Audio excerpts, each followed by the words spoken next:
আমি আর তুমি আমরা এক হতে পারলাম না। হ্যাঁ, আমরা এক হতে পারলাম না। একসঙ্গে এত গল্প শুরু হয়েছিল, কিন্তু শেষটা কেউ লিখে দিতে জানতো না। তুমি তোমার মতো বদলে গেলে, আর আমি আমার মতো চুপ হয়ে গেলাম। কেউ কাউকে দোষ দিতে পারি না। হয়তো সময়টাই ছিল আমাদের বিপরীতে। আজও মাঝে মাঝে তোমার নামটা আমি নোটিফিকেশনে খুঁজি, কিন্তু জানি তুমি আর লিখবে না।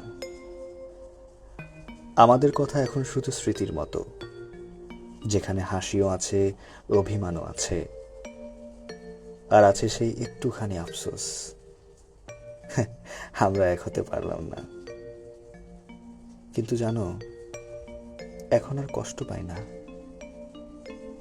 সবকিছু মেনে নেওয়া শেখে মানুষ। তুমি ছিলে আমার জীবনের সুন্দরতম একটা অধ্যায়। শেষ হয়ে গেছে, কিন্তু ভুলে যায়নি।